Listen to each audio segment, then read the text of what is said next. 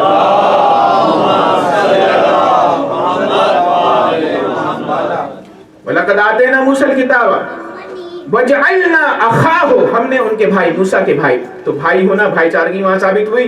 تو علی رسول کے بھائی ہیں اور وزیر بنایا تو وزیر بھی ہیں. وزیر کہتے کسے ہیں عزیزان گرامی؟ وزیر اور ہے خلیفہ اور ہے. وزیر اسے کہتے ہیں جس جگہ بادشاہت ہو تو بادشاہ اپنے تمام امور کو سپرد کر دیتا ہے وزیر کے. یعنی وزیر وہ ہے کہ جو بادشاہ کی حکومت کو چلاتا ہو. یعنی رسول اللہ یہ کہنا چاہ رہے ہیں کہ رسالت تو اللہ تعالیٰ نے مجھے عطا کی ہے لیکن رسالت کے پھیلانے اور بچانے کا کام علی جیسے وزیر کا ہے. ایک صلوات پڑھیں محمد و آل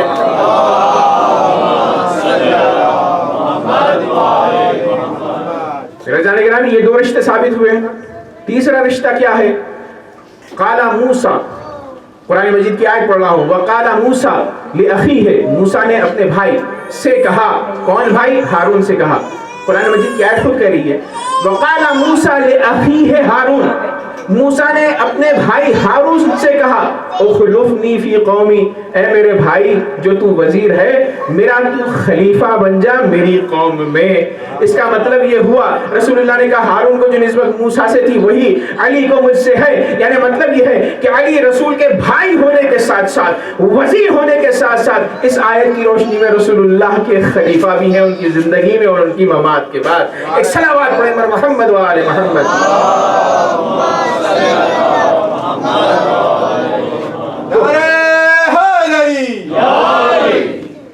صلوات پڑھیں محمد و آل محمد. ورزان گرامی اب قرآن مجید جو کہہ رہا ہے اسی کو جو ہے اپلائی کر رہے ہیں حدیث کو اس کے اوپر. تو علی ابن ابی طالب کو قرآن کی روشنی میں اور رسول اللہ کی اس حدیث کی روشنی میں 3 عہدے ماننے پڑیں گے. رسول کا بھائی، رسول کا وزیر اور رسول کا خلیفہ. اور عزیزان گرامی یہ حدیث منزلت وہ ہے کہ جس کو شیعوں نے پکڑ کر رکھا ہے. اسے حدیث منزلت کہا جاتا ہے جو کہ منزلت علی ابن ابی طالب کو بیان کی جاتی ہے. اب اس حدیث کا انکار نہیں کر سکتے. اہل سنت نے سب نے جہاں پر حقائق علی ابن ابی طالب کو چھپانے کی کوشش کی ہے اس حدیث کو سب نے لکھا ہے. اللہ اکبر. بخاری نے لکھا ہے، مسلم نے لکھا ہے اور پھر اس کے بعد مسند احمد بن حنبل میں یہ روایت موجود ہے انہی الفاظ کے ساتھ کہ اے علی آپ کو مجھ سے وہی نسبت ہے کہ جو ہارون کو موسیٰ سے ہے. سیوطی نے نقل کیا ہے، فخر رازی نے نقل کیا ہے، ابن ابی الحدید معتزلی نے نقل کیا ہے اور راویوں میں جن اصحاب نے نقل کیا ہے اس میں دشمنان اہل بیت بھی ہیں اور محبان اہل بیت بھی ہیں.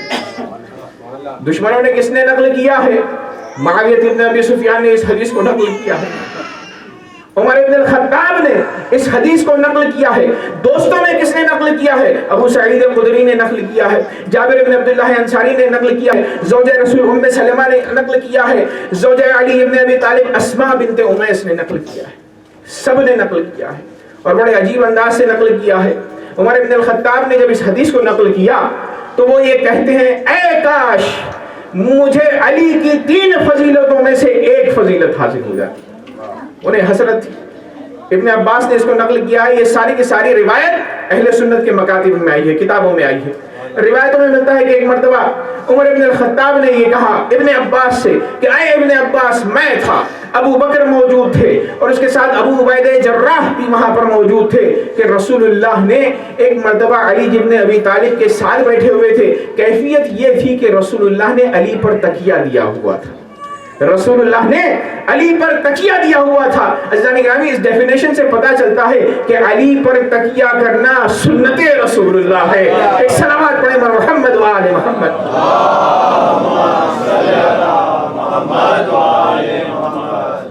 اور پھر اس کے بعد جب تکیہ کیے ہوئے تھے تو کہا یا علی، خطاب کیا، او علی، انت اول المؤمنین ایمانا و اولهم اسلاما. اے علی، آپ سب سے پہلے مومن ہیں کہ جو مجھ پر ایمان لائے، سب سے پہلے مسلمان ہیں کہ جو اسلام لے آئے. 3 صفتیں علی ابن ابی طالب کی کہ جس کے بارے میں عمر ابن الخطاب یہ کہہ رہے ہیں کہ اے کاش مجھے علی کی یہ 3 صفات میں سے ایک صفت حاصل ہو جاتی. یا علی انت اول المؤمنین ایمانا وَأَوَّلُهُمْ إِسْلَامًا وَأَنْتَ مِنِّي بِمَنزِلَةِ ہارون من موسیٰ. اور اے علی، آپ کو مجھ سے وہی نسبت ہے کہ جو ہارون کی موسیٰ سے تھی. تو اس حدیث کے حدیث منزلت کی نقل کرنے والے کون ہیں؟ عمر ابن الخطاب ہیں. اور عزیزان گرامی، آج مسلمان یہ کہتا ہے کہ علی ابن ابی طالب نہیں، پہلے مسلمان نہیں تھے، پہلے مومن نہیں تھے. انہیں یہ چاہیے کہ عمر ابن الخطاب میں جب وہ بلیو کرتے ہیں تو وہ اس بات کو قبول کریں کہ انہوں نے خود کہا ہے کہ علی ابن ابی طالب اسلام میں سب سے پہلے مسلمان اور ایمان میں سب سے پہلے مومن ہے. ایک صلوات پڑھیں پر محمد و آل محمد.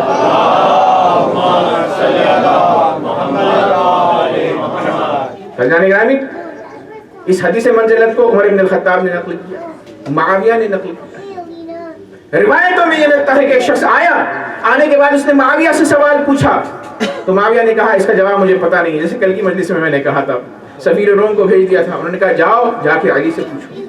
وہ تھا چابوس. اس نے کہا اے امیر معاویہ، مجھے آپ کا جواب پسند ہے، آپ جواب دیجیے. اب ظاہر سی بات ہے انہوں نے چھوڑ دیا، جواب تو آ رہا نہیں تھا. انہوں نے کہا وائے ہو تجھ پر. اس نے پلٹ کر یہ بھی کہا کہ مجھے علی کے جواب سے آپ کا زیادہ جواب پسند ہے. تو وہ اور ناراض ہو گئے. انہوں نے کہا ایک تو جواب بھی نہیں بن رہا ہے اور یہ شرح دے رہا ہے. تو اس نے کہا جاؤ علی سے جا کر سوال کرو، وائے ہو تجھ پر. علی سے تو عمر ابن الخطاب بھی سوال کیا کرتے تھے. ایک صلوات پڑھیں پر محمد و آل محمد. پھر اس کے بعد معاویہ نے کہا کیا تم نے نہیں سنا کہ رسول اللہ نے کہا انت منی بمنزلت ہارون من موسیٰ. علی کی منزلت کو بیان کیا. اور عزیزان گرامی، فضیلت وہی ہوتی ہے کہ جو دشمن خدا، دشمن اہل بیت کے زبان سے ظاہر ہو جائے. ایک صلوات پڑھیں پر محمد و آل محمد. اور معاویہ نے انہی کے دربار میں ایک مرتبہ سعد بن ابی وقاص آئے. ظاہر ہے اسی زمانے میں آل علی پر سب و شتم لعن کی جاتی تھی. اس نے کہا علی کو برا بلا کہیں، نا سزا کہیں. سعد بن ابی وقاص نے کہا میں نہیں کہہ سکتا. معاویہ ناراض ہو گیا. جب ناراض ہوا تو کہا کیوں نہیں کہہ سکتے؟ کہا علی وہ ہیں کہ جن کے بارے میں رسول اللہ نے کہا انت منی بمنزلت ہارون من موسیٰ. تو وہ چونکہ اس حدیث کو مانتا تھا، سنا ہوا تھا، اس لیے اس نے سکوت اختیار کیا، ملامت نہیں کی. اب عزیزان گرامی، جب یہ حدیث متواتر طور پر نقل کی گئی اور اس حدیث سے ہم نے ثابت کیا مولا علی کے وزیر ہونے، خلیفہ ہونے اور بھائی ہونے کو، تو اب یہاں پر جب حدیث کو متواترہ ثابت کیا، یعنی اوتھینٹک ثابت کیا، تب اس کے اندر انہوں نے مسلمانوں نے کہنا شروع کیا ٹھیک ہے آپ کی بات کو ہم مان لیتے ہیں، لیکن یہ خلافت کا جو تذکرہ ہے یہ رسول اللہ نے خلافت کو نہیں بیان کیا اس کے اندر، بلکہ ایک مرتبہ تبوک کے موقع پر رسول اللہ نے خلیفہ بنا دیا ہوگا. ایک مرتبہ تبوک کے موقع پر خلیفہ اپنی زندگی میں بنا دیا ہوگا. یہ رسول اللہ نے اپنی زندگی کے بعد کے لیے نہیں کہا ہے. تو میں کہوں گا عزیزان گرامی، وہ رسول جو اتنا ذمہ دار ہے کہ جنگ تبوک پر جا رہا ہے تو خلیفہ چھوڑ کر جا رہا ہے، وہ کیسے اتنا غیر ذمہ دار ہو سکتا ہے کہ جب وفات پائے تو امت کو بغیر خلیفہ کے چھوڑ کر چلا جائے. ایک صلوات پڑھیں پر محمد و آل محمد.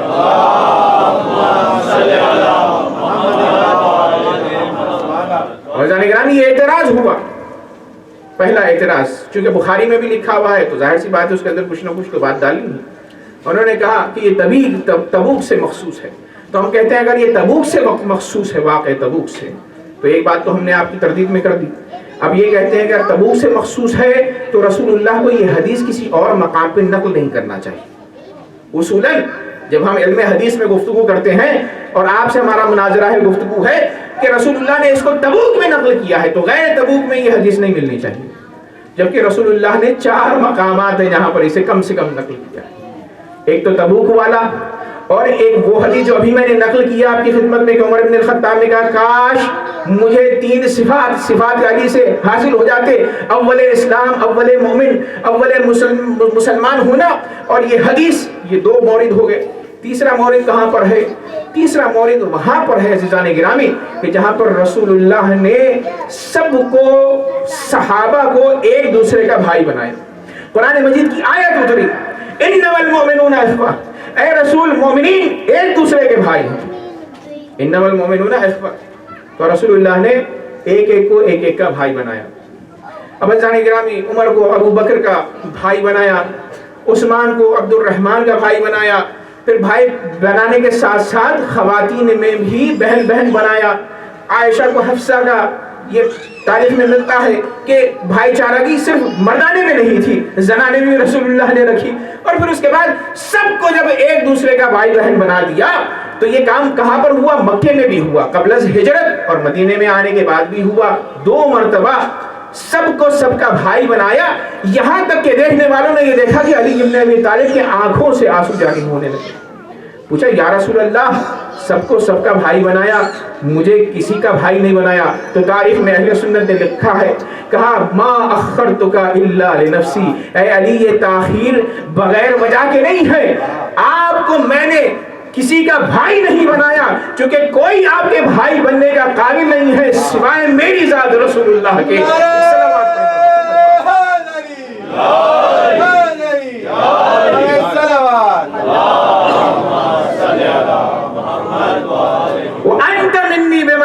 ہارون من موسیٰ، آپ کو میں نے کسی کا بھائی نہیں بنایا، اپنا بھائی بنایا. کیوں؟ اس لیے کہ آپ کو وہی نسبت ہے کہ جو ہارون کو موسیٰ سے تھی، مجھ سے نسبت ہے. جہاں ہارون موسیٰ کے بھائی تو آپ میرے بھائی ہیں. تو یہ کون سا مورد ہوا جہاں حدیث منزلت کو ذکر کیا گیا؟ تیسرا مورد. اور عزیزان گرامی یہ بات بھی آپ کی خدمت میں بیان کرتا چلوں. قرآن مجید کی آیت ہے وَلِكُلٍّ دَرَجَاتٌ مِّمَّا عَمِلُوا، ہر انسان کا درجہ اس کے عمل سے ہے. اللہ اکبر. تو رسول اللہ نے جب بھائی چارگیاں کی تو نفسیات اصحاب کے پڑھے، درجات اصحاب کے پڑھے، اور اس اعتبار سے انہوں نے ایک دوسرے کا بھائی بنایا. اور علی بن ابی طالب کسی اور صحابی سے ان کا مقایسہ نہیں ہو سکتا تھا، اسی لیے رسول اللہ نے نفس رسول ہونے کی حیثیت سے اپنا بھائی قرار دیا. ایک صلوات پڑھیں محمد و آل محمد.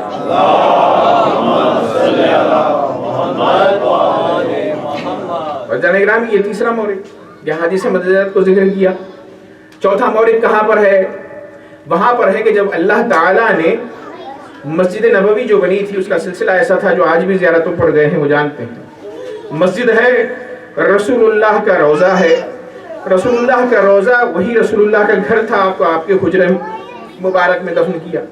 مسجد ایسی تھی مسجد النبوی کہ اطراف میں اصحاب کے گھر تھے، ازواج کے گھر تھے، سب کے گھر. بی بی فاطمہ الزہرا مولا علی کا بھی گھر تھا وہاں پر. سب کے دروازے کھلتے تھے مسجد میں، سب کے دروازے کھلتے تھے مسجد میں. تو اب اللہ تعالیٰ نے حکم نازل کیا کہ اے محمد جتنے اصحاب ہیں وہ سب کے سب جن کے دروازے کھلتے ہیں وہ اپنے دروازے بند کر دیں. اور نجاست کی حالت میں، تاریخ میں جملہ ہے، جنابت کی حالت میں کوئی صحابی کسی پر جائز نہیں ہے کہ وہ مسجد میں داخل ہو دروازے بند کر. اب تک کہ آپ کمروں سے نکل کر آ جاتے تھے مسجد میں، پاکی اور ناپاکی عالم میں اب نہیں آ سکتے. عزیزان گرامی شیخین کے دروازے کو رسول اللہ نے بند کیا، سارے اصحاب کے دروازوں کو بند کیا، بیویوں کے دروازوں کو بند کیا، جناب عباس جو رسول اللہ کے چچا ہیں ان کے دروازے کو بند کیا. بند نہیں کیا تو کس کا دروازہ؟ اپنا دروازہ اور علی بن ابی طالب کا دروازہ. اب عزیزان گرامی لوگ آئے اور آنے کے بعد پوچھا یا رسول اللہ سب اصحاب کا دروازہ بند ہے، آپ کا اور علی کا، چلیے آپ تو پیغمبر اسلام ہیں، مانتے ہیں، تطہیر کی منزل پر فائز ہیں، لیکن علی کا دروازہ کیوں کھلا ہے؟ تو ایک مرتبہ فرمایا رسول اللہ نے علی کو مجھ سے وہی نسبت ہے کہ جو ہارون کو موسیٰ سے تھی. اور جب تاریخ کا جائزہ ہم نے لیا تو جناب موسیٰ کے دور میں بھی تمام اصحاب موسیٰ کے اوپر ناجائز تھا کہ وہ جنابت کی حالت میں مسجد میں داخل ہو سوائے موسیٰ و ہارون کے. وہی قانون رسول اللہ اور علی بن ابی طالب کے اوپر لاگو ہوا. ایک صلوات پڑھیں محمد و آل محمد.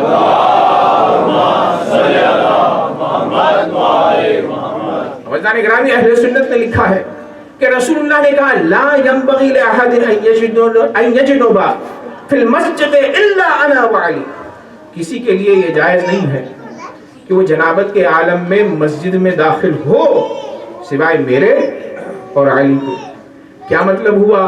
جس جنابت کو ہم یا ظاہر نجاست کا عالم ہے تو اسے یا تو اللہ تبارک و تعالی اہل بیت کے لیے نجس نہیں قرار دیتا ہے، یا تو پھر اللہ تبارک و تعالیٰ یہ کہنا چاہ رہا ہے کہ اگر اہل بیت کے اطہار کی منزلت کو سمجھنا ہے تو یہ سمجھ لو کہ جن عام حالات میں دیگر افراد نجس ہوتے ہیں ان عام حالات میں یہ پاک کنسیڈر کیے جاتے ہیں، اور یہی معنی ہے انما یرید اللہ لیذھب عنکم الرجس اہل البیت ویطہرکم تطہیرا کے۔ صلوات پڑھیں محمد صلی اللہ محمد و آل محمد۔ یعنی کہ پاکیزگی کی منزل دیکھیں علی ابن ابی طالب کی کہ رسول اللہ اور علی جائز ہے اس حالت میں مسجد میں داخل ہونا۔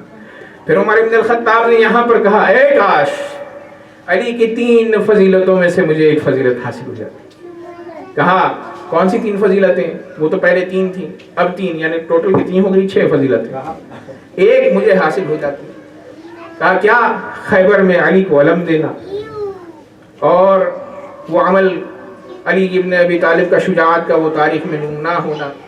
اور پھر اس کے بعد انہوں نے کہا کہ زوج بطول ہونا یہ بھی فضیلت، اے کاش مجھے مل جاتی۔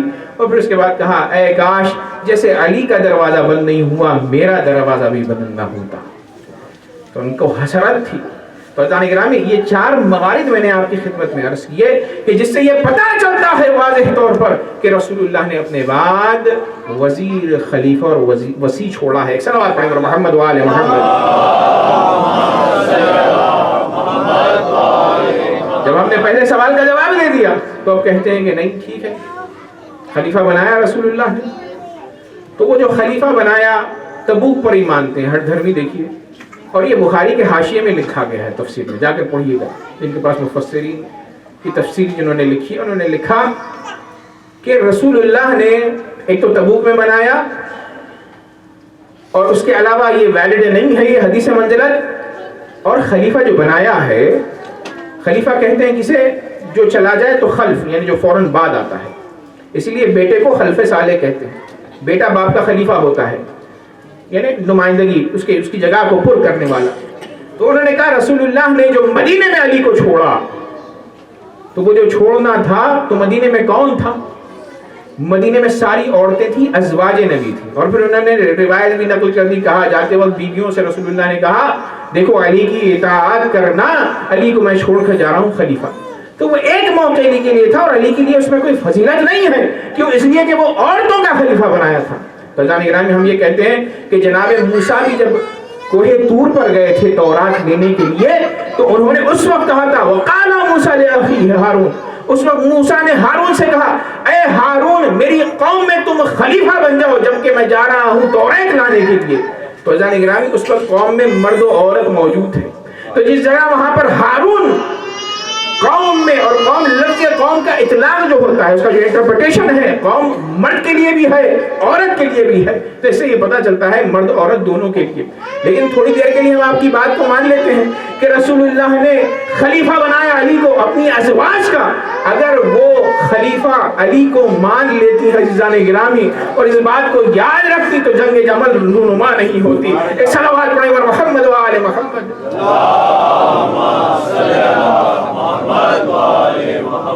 اگر تھوڑی دیر کے لیے وہی تسلیم کر لیں ہم کہ بیویوں کا خلیفہ بنایا، تو ایک بیوی آئی تھی رسول اللہ کی، انہوں نے علی کو اگر اس وقت وہ تسلیم کر لیتی تو بعد میں اشکال نہ ہوتا، اعتراض نہ ہوتا۔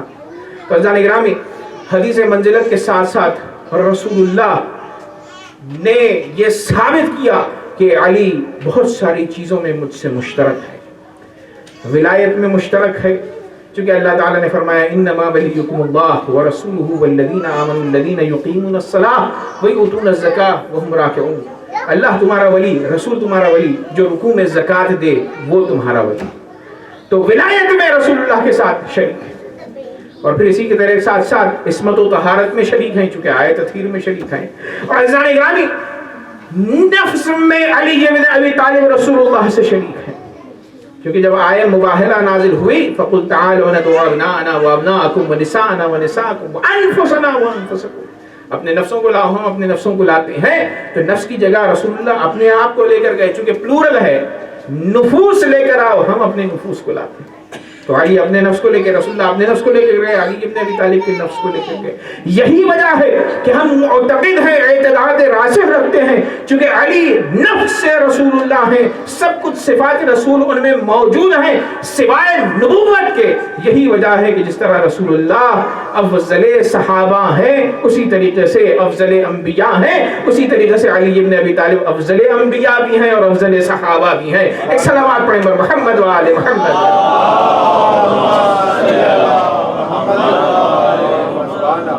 عزیزان گرامی، علی ابن ابی طالب اس حدیث منزلت کے باب میں امام جعفر صادق علیہ السلام فرماتے ہیں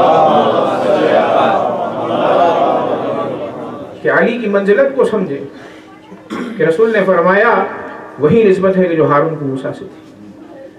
ہارون اور موسیٰ کون ہیں؟ یہ وہ پیغمبر ہیں کہ جو رسول اللہ سے فضیلت نہیں رکھتے. جناب موسیٰ بھی نہیں رکھتے فضیلت، ہارون بھی نہیں رکھتے، علی ابن ابی طالب سے بھی فضیلت نہیں رکھتے ہیں، اور دونوں کا مقایسہ ہی نہیں ہے. جناب موسیٰ کون ہیں؟ وہ ہیں موسیٰ کہ جن کے بعد میں فرمایا اللہ تعالی نے وَنَادَيْنَاهُ مِنْ جَانِبِ الطُّورِ الْأَيْمَنِ، اللہ تعالی نے ان سے کلام کیا. کب؟ جب وہ کوہ طور پر آئے تھے، جس کلام کو وہ سن کر تھوڑی دیر کے لیے گھبرا بھی گئے تھے، ذہن میں کہ بھئی یہ آواز کہاں سے آئی، ناشنا آواز. اور جانی گرامی، رسول اللہ اور ان کے وسیع کون ہیں؟ وہ نبی ہیں جناب موسیٰ کہ جو وحی وصول کرتے ہیں کوہ طور پر، ان کے وسیع ہیں ہارون. لیکن علی ابن ابی طالب اس رسول کے وسیع اور ولی ہیں کہ جس نے وحی کو معراج میں قاب قوسین اور ادنا کی منزل سے حاصل کیا ہے. ایک صلوات پڑھیں بر محمد و آل محمد.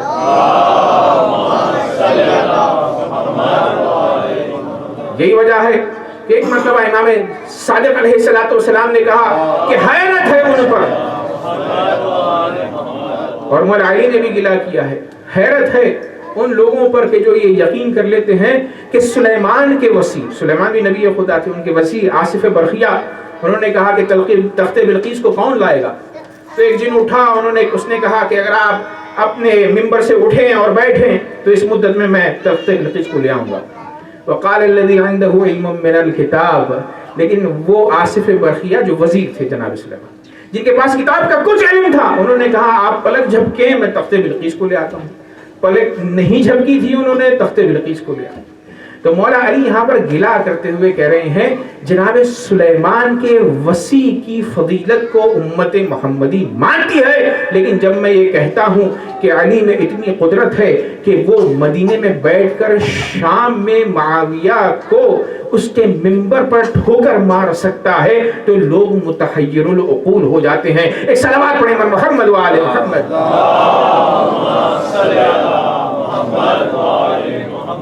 اور وہاں پر یہ کہتے ہیں کہ جناب آصف برقیہ میں جو وزیر تھے جناب سلیمان میں، ان میں اتنی فضیلت تھی، لیکن فضیلت فضائل علی ابن ابی طالب کے امت محمدی قائل نہیں. یہ گلا کیا ہے تاریخ میں مولا.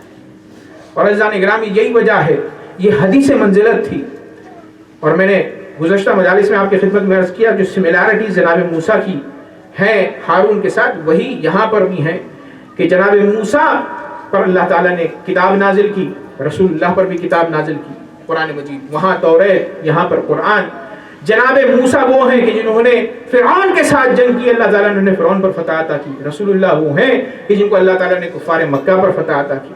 جناب موسیٰ وہ ہیں کہ جن کی زوجہ صفورہ نے یوشع بن نون سے جنگ کی، رسول اللہ کی زوجہ نے علی ابن ابی طالب کے ساتھ جنگ کی. اور عزیزان گرامی، ہارون موسیٰ کے جو وزیر تھے ان کا نام کیا تھا؟ شبر و شبر و شبیر و مشبر. ہم جسے شبر، شبیر اور مشبر تو کہا نہیں جاتا ہے، اصل پرونانسیشن کیا ہے؟ شبر، شبر کی جگہ، وہ شبیر جسے ہم شبیر کہتے ہیں، وہ مبشر. عزیزان گرامی، جب حسنین علیہ السلام پیدا ہوئے اور رسول اللہ نے انتظار کیا وحی کا، تو جبرائیل امین آئے اور آنے کے بعد کہا یا رسول اللہ وہی حدیث نقل کی حدیث منزلت. انت منی بمنزلت ہارون من موسیٰ، چونکہ وہی نسبت ہے علی کو آپ سے کہ جو ہارون کو موسیٰ سے تھی، تو آپ اپنے بچوں کا نام ہارون کے بچوں کو نام کریں۔ ایک مرتبہ رسول اللہ نے کہا وہ تو عبرانی زبان ہے، ہماری زبان عربی ہے، تو کہا ترجمہ کر دیجیے، حسن اور حسین اور محسن، ایک صلوات پڑھیں محمد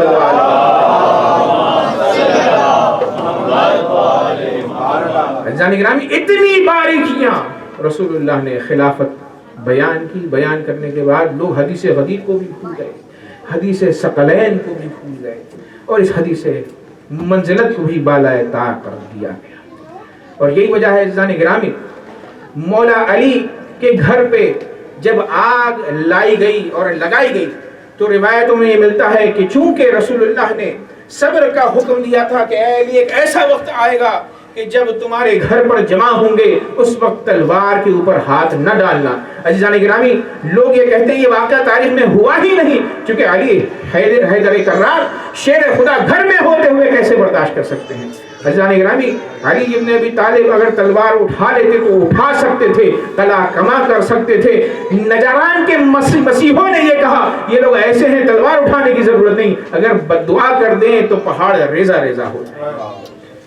علی نے کیوں نہیں کیا؟ چونکہ اسلام اس وقت صبر کا تقاضا رکھتا تھا۔ عزیزان گرامی، جب صبر کیا تو کہا ابو الحسن کو باہر نکالی، اور عزیزان گرامی یہی وجہ ہوئی کہ علی ابن ابی طالب شیر خدا کے جسے کوئی شیر بھی ہاتھ لگانے گھبراتا تھا، علی کے گردن میں رسن کو ڈالا گیا، اور علی کو جب رسن ڈال کر کھینچا جا رہا تھا، دارالعمارہ لے جایا جا رہا تھا، تو وہاں پر وہی آیت علی نے پڑھی کہ جو ہارون نے پڑھی تھی۔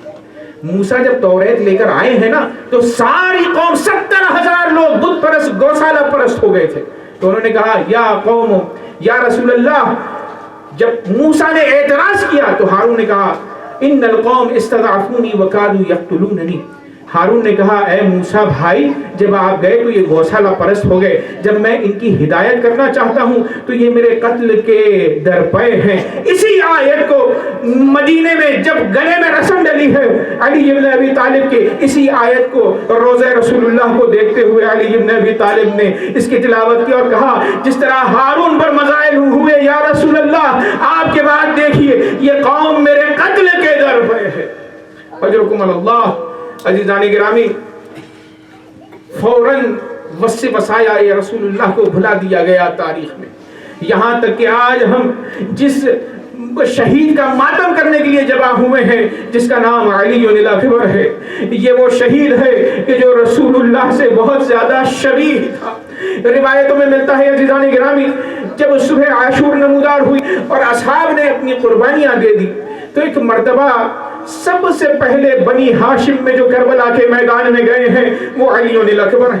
ایک مرتبہ آنے کے بعد کہا بابا جان مجھے جنگ کی اجازت دیجیے۔ ایک مرتبہ حسین نے جنگ کی اجازت تو دی، کہا جاؤ پھوپھی سے اجازت لے لو، خیمے میں چلے جاؤ۔ عزیزان گرامی، راوی یہ کہتا ہے خیمے میں آئے، اب جو خیمے سے باہر آنا چاہتے ہیں تو 18 مرتبہ خیمے کا پردہ اٹھا ہے اور گرا ہے۔ مفسرین لکھتے ہیں کہ جب بھی علی اکبر مقتل جانے کے لیے باہر نکلنا چاہتے تھے تو کبھی زینب پکڑ لیتی تھی، کبھی لیلا آگے بڑھ کے روک لیتی تھی، کبھی سکینہ دامن تھامتی تھی، کہتی تھی بھیا اگر آپ جیسے شجاع چلے جائیں تو ہمارا خیال رکھنے والا کون؟ اجرکم اللہ۔ علی الاکبر باہر آئے، مولا سے کہا مولا میں نے اجازت لے لی۔ ایک مرتبہ امام نے کہا جاؤ بیٹا خدا حافظ۔ اب جو علی الاکبر چلے ہیں عزیزان گرامی، یہ وہ مقام ہے کہ جہاں پر امام نے ہاتھوں کو اٹھایا، اٹھانے کے بعد کہا اللہم اے میرے پروردگار کن انت الشہید، تو گواہ رہے، فقد برز الیہم غلاما، اب قتل ہونے کے لیے وہ جوان نکلا ہے، اشبہ الناس جو شبیہ ترین انسان ہے رسول اللہ سے، گفتار میں، کردار میں، سیرت میں، بیٹھنے میں، اٹھنے میں۔ پھر اس کے بعد مولا حسین کہتے ہیں اے میرے پروردگار جب بھی میں نانا رسول اللہ کی زیارت کرنا چاہتا تو علی اکبر کے چہرے کو دیکھ لیتا۔ عزیز و ارباب مقتل، ذاکرین اس بات کو پڑھتے ہیں کہ جیسے ہی علی اکبر چلے، چلتے ہی علی اکبر نے محسوس کیا کہ کوئی شخص پیچھے سے آ رہا ہے، گھوڑا تیز دوڑایا، اس شخص پیاس کی رفتار تیز ہوئی. ایک مرتبہ جب پلٹے تو دیکھا کہ امام حسین آ رہے ہیں, کبھی بیٹھتے ہیں کبھی اٹھتے ہیں. کہا بابا آپ نے تو اجازت دے دی تھی نا, پھر کیوں تشریف لا رہے ہیں؟ تو ایک مرتبہ امام نے کہا اے علی اکبر, کاش تیرا بھی علی اکبر جیسا بیٹا ہوتا تو تم یہ سوال مجھ سے نہ کرتے. جاؤ خدا حافظ. حیدر کرار کے پوتے ہیں, آئے ہیں مقتل میں, کارزار میں اپنا تعارف کروایا. لکھنے والے ارباب مقتل لکھتے ہیں کہ یہاں پر تعارف کے بعد جب حملہ کیا ہے, شیر خدا حیدر کرار کے پوتے ہیں, علی الاکبر ہے, نام بھی علی کے نام پر ہے. ایک مرتبہ جب حملہ کیا تو دشمنوں کی صفوں کو الٹتے گئے. 120 دشمنان کربلا میں سے علی الاکبر نے قتل کیا. قتل کرتے کرتے وہ مقام بھی آیا کہ جہاں پر پیاس میں شدت ہوئی. 3 دن کا پیاسا علی اکبر ہے, 3 دن کا بھوکا علی اکبر ہے. ایک مرتبہ واپس آئے اور مولا حسین سے کہا مولا جہاد تو میں کر رہا ہوں, العطش قتلنی, میرے بابا پیاس مجھے قتل کر رہی ہے. وثقل الحدید اجہدنی, یہ جو میں نے لوہا پہنا ہوا ہے یہ گرم ہو چکا ہے, تکلیف ہو رہی ہے. کیا بابا پانی کی کوئی سبیل ہو سکتی ہے؟ قربان جاؤں میں حسین کی مظلومیت سے. عزیزو اولاد آج باپ سے کیا کیا نہیں مانگتی, بچہ باپ سے کیا مانگ رہا ہے؟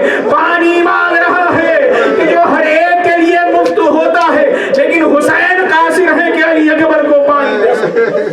ایک مرتبہ علی اکبر کو قریب کیا, کہا بیٹا پانی تو میں نہیں دے سکتا, اپنی زبان کو میری زبان پر رکھو, ہو سکتا ہے لعاب دہن پہنچ جائے. یہاں پر پھر ذاکرین پڑھتے ہیں عزیزان گرامی, جیسے ہی لعاب دہن پہ لعاب زبان کو زبان پر رکھا تو علی اکبر نے فوراً زبان کو کھینچا, اور کھینچنے کے بعد کہا مولا میری زبان سے زیادہ تو آپ کی زبان خشک ہے. میں نے انگوٹھی اتاری, منہ میں رکھی, کہا جاؤ نانا رسول اللہ, نانا تمہیں رسول اللہ سیراب کرائیں گے. عزیزان گرامی پھر علی اکبر آئے, اور آنے کے بعد پھر گھماسان لڑائی ہوئی. کل دشمن سے جو علی اکبر نے 3 دن کے بھوک پیاس کے بعد شہید قتل کیے ہیں ان کی تعداد بھی 200 ملتی ہے. جب 200 دشمنوں کو واصل جہنم کر چکے تو عزیزان گرامی ایک ظالم نے چھپ کر ایک وار کیا ہے. تاریخ میں 2 وار ملتے ہیں جو مہلک تھے علی اکبر کے لیے. ایک شخص نے تیر چلایا جو پیوست ہوا علی اکبر کے گلے میں, ایسا پیوست ہوا کہ وہ ایک طرف سے داخل ہوا دوسری طرف سے نکل گیا. عزیزان گرامی علی اکبر آگے جنگ کر رہے ہیں. ایک شخص نے کہا کہ اب ایسا نیزہ ماروں گا کہ اس کی ماں اس کے ماتم میں بیٹھے گی. عزیزوں وہ چھپ کر بیٹھا. علی اکبر گھوڑا دوڑا رہے تھے. ایک مرتبہ جیسے ہی علی اکبر اس لہی کے قریب ہوئے, اس نے برجستہ طور پر اٹھ کر اب جو نیزہ مارا تو نیزے کی یعنی علی اکبر کے سینے پر لگی. عزیزوں یہ وہ موقع تھا کہ جہاں پر علی اکبر کے ہاتھ سے تلوار چھوٹ گئی. اب رمق حیات بدن میں بہت کم باقی ہے. ایک مرتبہ علی اکبر نے اس نیزے کو کھانے کے بعد اپنے آپ کو گھوڑے کی پشت پر ڈال دیا.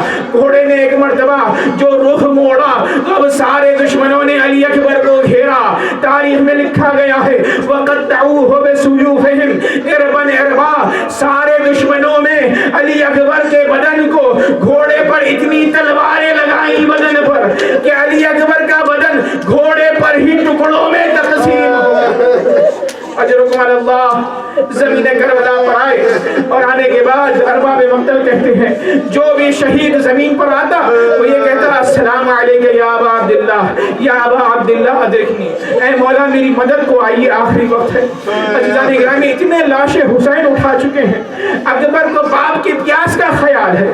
ایک مرتبہ کہا, الگ طریقے سے سلام کہا, علیکہ منی السلام, اے بابا جان سلام میرا قبول کر لیجئے, مقتل میں آنے کی ضرورت نہیں ہے. یہ رسول اللہ کھڑے ہوئے ہیں جنہوں نے جام کوثر سے مجھے پلا دیا ہے اور کہہ رہے ہیں اے حسین میری طرف جلدی چلے آؤ. عزیزان گرامی حسین نے جب علی اکبر کی آواز سنی تو کہا اے علی اکبر آواز دو, آنکھوں کے سامنے دنیا تاریخ ہو چکی ہے. راوی لکھتا ہے کہ امام پہنچے, علی اکبر کے بدن کو اٹھانا ہی چاہتے تھے کہ حمید ابن مسلم کہتا ہے کہ ایک بیوی خیمے سے نکلی کہ جو کہتی ہیں یا بنیا, اے میرے بچے, اے میرے لال. حمید ابن مسلم نے کہا کہ یہ کون بیوی ہے؟ جیسے ہی اس بیوی کو حسین نے دیکھا فوراً آئے, آنے کے بعد کہا ابھی خیمے سے باہر نکلنے کا وقت نہیں آیا، حسین ابھی زندہ ہے، خیمے میں واپس چلی جا۔ عزیزان گرامی، یہ وہ مقام ہے کہ جہاں پر راوی کہتا ہے کہ حسین نے علی اکبر کے سر کو اپنے دامن پر رکھا، اور جب شہادت واقع ہوئی ہے تو عزیزو آج تک حسین نے بلند آواز میں گریہ نہیں کیا تھا۔ ایک مرتبہ حسین نے کہا قتل اللہ قوما قتلوک یا بنیہ، اے میرے لال خدا قتل کرے اس قوم کو کہ جس نے تجھے قتل کیا ہے، اور یہاں پر دہاڑی مار کر مولا حسین گریہ کرنے لگے۔ تاریخ یہ کہتی ہے پہلا واقعہ ہے کہ جہاں پر کربلا نے دشمنوں نے حسین کو بلند آواز سے گریہ کرتے ہوئے۔ عزیزان گرامی، ایک وہ منظر ہوا، ایک ایسی ذوق طاری ہوا امام کے بدن پر کہ ہر لاشے کو حسین نے اٹھایا ہے۔ اب جوان کے لاشے کو اٹھائے تو کیسے اٹھائے جو ٹکڑوں میں تبدیل ہو گیا ہے۔ امام کی ہمت ختم ہوئی، ایک مرتبہ خیمے کا رخ کیا، کہا اے جوانان بنی ہاشم، حسین اس جوان کے لاشے کو نہیں اٹھا سکتا، آؤ اپنے بھائی کے لاشے خیمے کی جانب لے چلو۔ عزیزو، اب جو لاشا آیا اور محمد کے مصائب میں آپ نے سنا ہے جناب زینب باہر نکل کے نہیں آئی تھی تاکہ حسین کی شرمندگی کو وہ درگزر کریں۔ ایک مرتبہ جیسے ہی علی اکبر کا لاشا آیا استقبال کے لیے فوراً زینب آگے بڑھی، کہا واؤنا وا محمدا وا اکبرا وا علیہ، الا لعنت اللہ علی القوم الظالمین، وسيعلم الذين ظلموا على محمد أي منقلب ينقلبون۔ پروردگار ذکر قریب ہم سب سے قبول فرما، باری الہ ذکر کے صدقے گناہان کبیرہ و صغیرہ سے ہماری مغفرت فرما، باری الہ منتقم خون حسین امام زمان علیہ السلام کے ظہور میں تعجیل فرما، اور جب وہ ظہور فرمائے تو ہمیں ان کے اعوان و انصار میں شامل ہونے کی توفیق عطا فرما۔ ربنا تقبل منا انك انت السميع العليم وتب علينا انك انت التواب الرحيم۔ ماتم حسین